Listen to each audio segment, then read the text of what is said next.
បាទសូមជម្រាបសួរប្រិយមិត្តទាំងអស់គ្នាបាទថ្ងៃនេះខ្ញុំសូមនាំអារម្មណ៍បងប្អូនទាំងអស់គ្នាមកទស្សនាប្រាសាទមួយបងប្អូនឃើញនេះគេហៅថាប្រាសាទគោករមៀតឬក៏ប្រាសាទក្រហមបាទ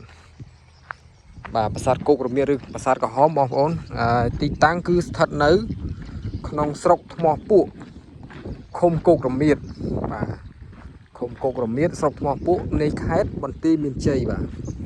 នេះគឺជាប្រាសាទក្រហមឬយើងហៅម្យ៉ាងទៀតហៅថាប្រាសាទគោករមៀតបាទ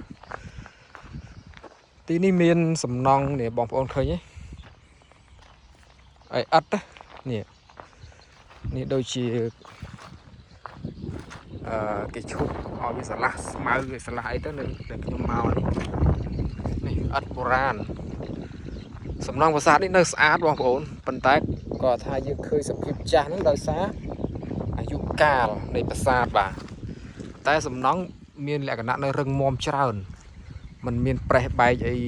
ច្រើននេះប៉ុន្តែគាត់ថាវាវ័យចំណាស់អញ្ចឹងណាទៅមើលទៅវាមិនសូវជាស្អាតទេប៉ុន្តែហើយមានស្មៅមានអីដុះពីលើអញ្ចឹងកត្តាធម្មជាតិចា៎តែអ្វីដែលបាក់បែកនេះបងប្អូនឃើញនេះដូចជាខាងមុខនេះមានរលំចុះមកជាបដាហើយតសពេជ្រតសអីនេះលំចុះមកហើយនេះប្រាសាទក្រហមហើយខាងក្នុងគេមាន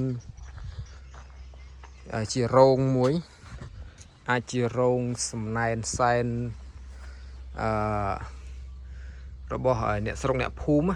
គេហៅរោងអ្នកតាឬក៏រោងអីចឹងទៅខ្ញុំអ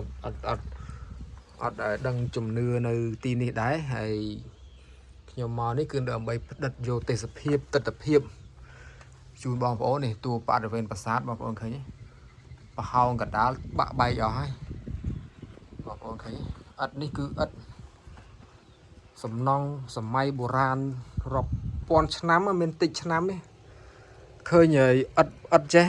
គឺសំណង់នេះគឺរយៈពេលវែងយូរមុនសម័យអង្គរទៀតបើនៅសម័យអង្គរយើងធ្វើនេះវាថ្មភក់នេះកន្លែងប្រហែលជាគេដុសយកលេខឆ្នោតលេខអីនេះមានលេបអាសៅលេបអីចឹងទៅសុំលេខឆ្នោតសុំអីចឹងតាមជំនឿបងប្អូនហើយនេះមានគេប្រហែលគេទៅមកសែនមកបាយមកបន់អីដែរទេនេះនៅមានអីនៅថ្មី2 3ថ្ងៃមុននេះហើយនេះនេះដូចជាលឹងនេះចេះប្រហែលជាលឹងអីសូនេះហើយមានបងប្អូនអ្នកស្រុកអ្នកភូមិតាមជំនឿអីចឹងទៅគាត់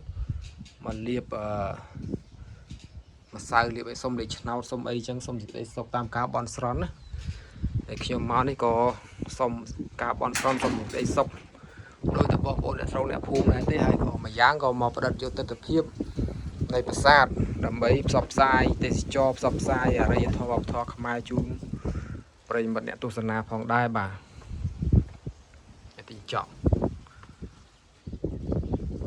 មួយប្រាសាទក្រហមឬក៏ប្រាសាទគោករមៀតមានដោះដើមប្រទាលដោះអីដែរនេះបាក់បែកអស់ហើយសំណង់ប្រាសាទនេះចឹងបងប្អូនបើសិនជាពិសេសអ្នកបន្ទាយមានជ័យឬក៏អ្នកថ្មពួក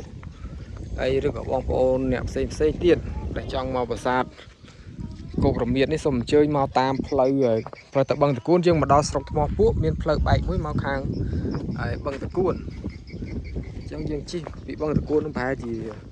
15-16 គីឡូម៉ែត្រហើយយើងវាយនៅក្នុង Google ក៏បានដែរយើងវាយថាប្រាសាទក្រហម Google នឹងចង្អុលដែរ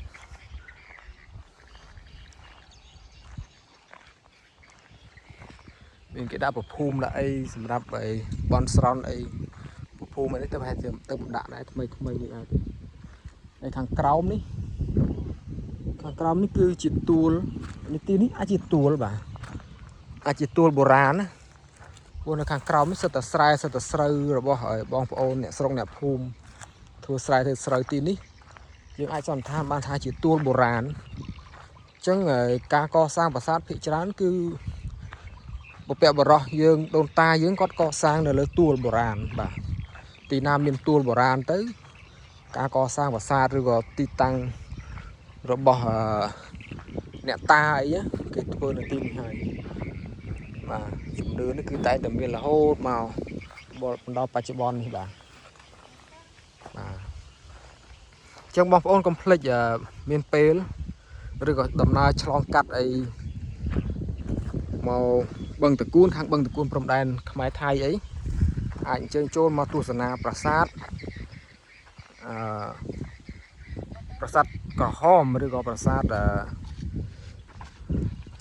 គោករមៀតនេះបានបាទកុំភ្លេចអញ្ជើញមកទស្សនាបាទដើម្បីជាការលើកទឹកចិត្តឬក៏បង្កើនការផ្សព្វផ្សាយវប្បធម៌ជាដើមបាទខ្ញុំមកនេះក៏ជាលើកទី1ដែរខ្ញុំមិនដែលបានមកដែរទេបាទអញ្ចឹងបងប្អូនដែលមានឱកាសមានពេលអាចអញ្ជើញមកទស្សនាប្រាសាទនេះគឺជាប្រាសាទតូលមានតែមួយទេឥឡូវយើងមើលមកជុំទៀតទៅបាទមុននឹងការធ្វើវីដេអូដល់ទីបញ្ចប់គឺអត់មានអីច្រើនទេប្រាសាទនេះគឺមានលក្ខណៈបែបនេះឯងតែក៏ថាសំណង់គឺមិនមែនសំណង់សម័យអង្គរទេសម័យនេះមុនអង្គរអាចចង់និយាយថាសម័យចេនឡាក៏អាចថាបានដែរព្រោះវប្បធម៌សម័យចេនឡាសម័យមុនអង្គរគឺគេហៅថាសំណង់បែបយកដីឥដ្ឋដីដុតមកធ្វើជាតួប្រាសាទបែបនេះបាទសូមអរគុណបងប្អូនដែលចំណាយពេលវេលាទស្សនាប្រាសាទក្រហមការធ្វើវីដេអូរបស់ខ្ញុំដល់ពេលនេះបានដល់ទីបញ្ចប់ហើយជួបគ្នានៅវីដេអូក្រោយៗទៀតបាទសូមអរគុណសូមជម្រាបលា